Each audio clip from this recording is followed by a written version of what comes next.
Olá, meninos e meninas, professora Ana Flávia. Estamos de volta com as nossas videoaulas, onde hoje vamos abordar um novo filósofo. Exatamente. Vamos entender os pensamentos, as frases, as ideias de Aristóteles. Vamos entender de onde surgiu esse filósofo, de que forma os seus pensamentos influenciaram no nosso dia a dia, influenciaram na nossa sociedade. O que é que vocês vão fazer neste momento? Vão pegar o seu caderno para fazer anotações correspondentes à nossa aula. Prestem atenção. Tudo que for proposto para vocês anotarem, faça isso para depois vocês não se prejudicarem, não ficarem com atividades incompletas. Prestem atenção às informações no decorrer das nossas aulas. E aí, pegaram o caderno? Sim? Podemos começar? Então, bola a todos e vamos lá.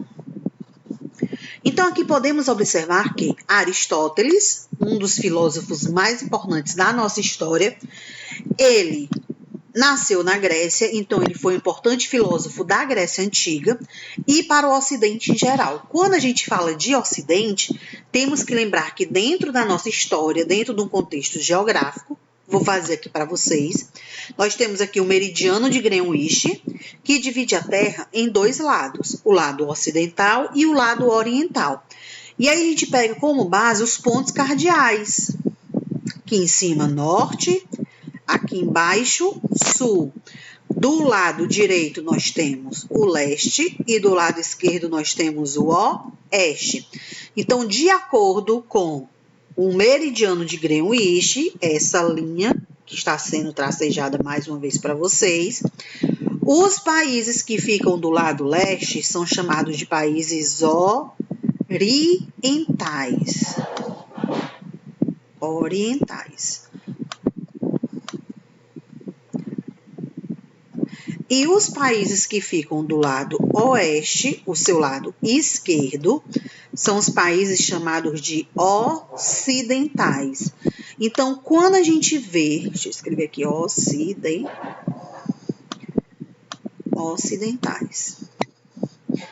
Então, quando a gente vê essa informação, que Aristóteles foi um filósofo da Grécia Antiga, e para o lado ocidental, significa que dentro do contexto europeu, dentro do continente europeu, os países, seguindo essa linha do meridiano de Greenwich, os países do lado ocidental, sofreram também influências de Aristóteles. Visto que a importância dada por ele quem? Aristóteles, ao conhecimento empírico, que é esse conhecimento empírico, professora, o conhecimento que está embutido, que está relacionado com as suas ideias. E as classificações sistemáticas influenciam a filosofia escolástica. Que filosofia escolástica é essa? O que ela significa? É a escola. Olha aqui mais uma informação para vocês. A escola cristã. Quando a gente fala de escola cristã, estamos se referindo, então, à Igreja Católica. Por quê? Porque naquele período, a religião que fazia parte dessa história, desse contexto, era a católica, era o cristianismo.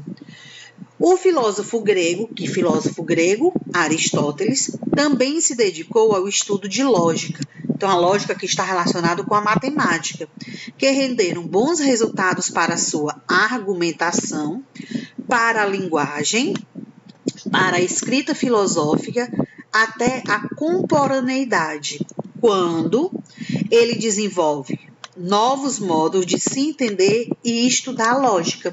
Então, através das leituras, através da argumentação, através da escrita, Aristóteles, filósofo grego, conseguiu comprovar e entender de que forma a matemática poderia ser relacionada, e aí desenvolvendo seus estudos lógicos.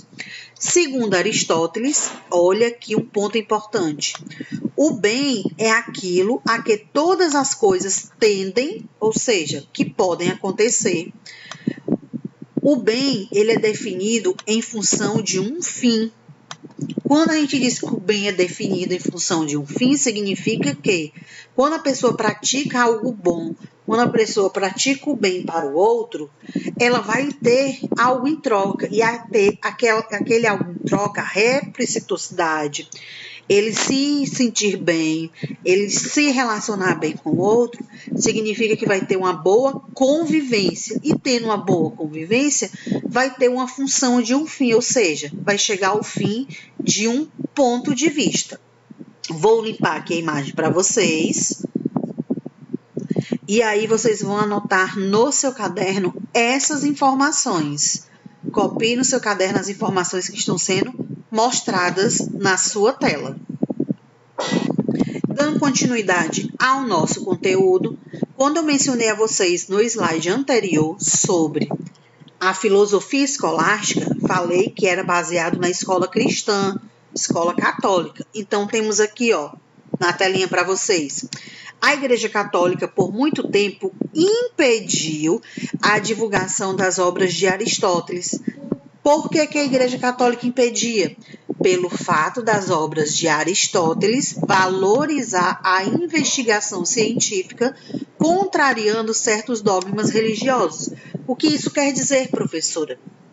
Que a Igreja Católica impedia dessas obras, desses pensamentos de Aristóteles serem divulgados, principalmente para a classe nobre, que eram aqueles que tinham acesso à leitura, divulgar essas obras, porque, na visão de Aristóteles, todo conhecimento, toda a ideia da nossa sociedade estava voltada para investigações científicas e não para os lados religiosos. Então, Aristóteles, na visão dele, tudo que se compreendia dentro da nossa sociedade, principalmente do mundo grego, da filosofia grega, que era o ponto, vamos dizer assim, território que ele mais habituava, porque foi a terra onde ele nasceu, e os países do Ocidente, do lado europeu, conseguiu entender que a fé, a religião, ela estava diferenciada, ou seja, tinha uma distância com a ciência, elas não eram interligadas. Por isso que a Igreja Católica proibia das pessoas lerem as obras de Aristóteles, para não convencer essas pessoas de que a igreja não tinha sua parte, não era importante para a sociedade. Na obra de Aristóteles, a ética é uma ciência prática, uma concepção distinta da de Platão, referindo a um tipo de saber voltado para a ação. Diferente de Platão, que relacionava muito a ciência com a religião, aqui Aristóteles não, ele não relaciona, ele tenta comprovar e ele tem seus escritos onde menciona que tudo está voltado para a ciência. E aí na ética nicômaca, ou seja, na ética filosófica, na ética de Aristóteles, ele destaca uma excelência moral, determinante para a constituição de uma vida virtuosa, chamada de prudência ou moderação. O que isso quer dizer, professora? Que Aristóteles, mesmo ele tendo todas as suas pesquisas, todos os seus pensamentos, todas as suas ideias, em nenhum momento ele julgava a igreja por suas ações. Então ele tinha a questão ética. Ele apenas não concordava que os descobrimentos, as experiências estavam voltadas com a igreja, mas sim com as ciências. Vou limpar aqui a tela para vocês e copiem esses 3 pontos no seu caderno. E aí, continuando nossa aula de hoje, temos aqui mais algumas questões Aristóteles, ou seja, o filósofo que estamos entendendo, compreendendo na nossa aula de hoje. Ele era um filósofo que defendia o empirismo, onde na filosofia o empirismo significa o quê? O que significa essa palavra empirista, o empirismo? É uma teoria do conhecimento que afirma que o próprio conhecimento vem apenas ou principalmente da nossa experiência. Então Aristóteles ele pregava, ele mencionava que o empirismo, que é a filosofia empirista, está relacionada com o nosso conhecimento. E aí nós temos uma frase aqui embaixo também mencionada sobre Aristóteles. Nada está no nosso intelecto, ou seja, na nossa inteligência, sem antes ter passado pelos sentidos. Que sentidos são esses? São os sentidos que a gente utiliza no nosso dia a dia. audição, olfato, tato, paladar. Então, são os sentidos que ajudam a gente a ter experiência e conhecimento no nosso dia a dia.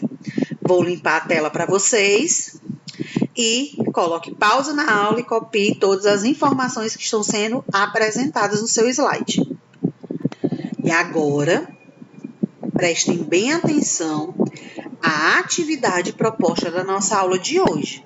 Vocês fizeram anotações no decorrer da aula sobre os pensamentos, a opinião, a visão de Aristóteles, onde vimos que ele não relaciona suas ideias com a igreja, pelo contrário, ele consegue comprovar que suas ideias estão relacionadas com a ciência.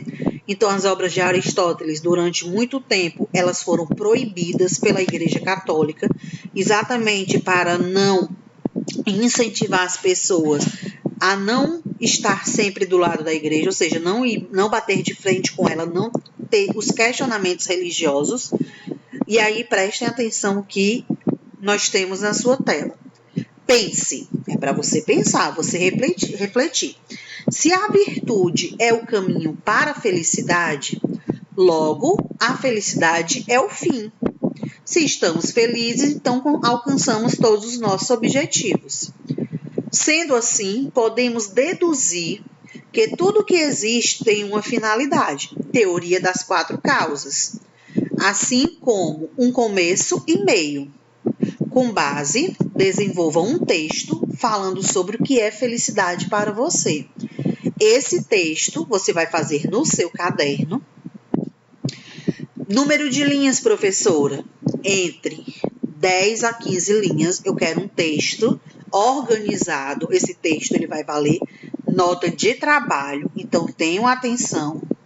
Eu quero um texto organizado que dê para compreender o que você está falando, o que você está mencionando. E você vai explicar, aí é com suas palavras, o que é a felicidade para você. Professora, posso colocar personagens fictícios para não citar nomes de pessoas da minha família, se eu for falar de algo que aconteceu e me deixou feliz? Pode, sem nenhum problema. A sua história, ela tem que ter o tema relacionado com felicidade. E aqui nós temos uma charge para vocês. As pessoas esperam que o ano que está começando seja melhor do que o anterior. Aposto que o ano que está começando espera que as pessoas sejam melhores. Olha aí, 2 tipos de felicidade. Primeiro, de um lado tem a questão das pessoas esperando que um ano seja melhor, e do outro lado tem o ano esperando que as pessoas sejam melhor. Então, olha aí, um esperando pelo outro, um esperando a ação do outro para ter a felicidade em si.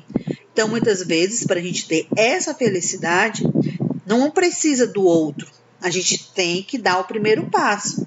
Dando o primeiro passo, vamos ter um conjunto de ações, onde esse conjunto de ações estão relacionados com causas, que essas causas estão mencionadas com comportamento, relações, conhecimento, experiência, sabedoria. Então, nós temos aí, várias opções, várias formas de você demonstrar a sua felicidade. Mais uma vez, atividade no caderno. Nós tivemos as anotações propícias no decorrer da nossa aula. E agora essa atividade avaliativa, que é nota de trabalho. Então, você vai fazer um texto entre 10 e 15 linhas falando o que é a felicidade para você. Entregue lá no Class, dentro do prazo de entrega proposto. Fiquem atentos ao prazo de entrega. Qualquer dúvida que vocês tiverem, podem perguntar. A gente vai ficando por aqui. Até a nossa próxima aula, até o nosso próximo encontro. Tchau!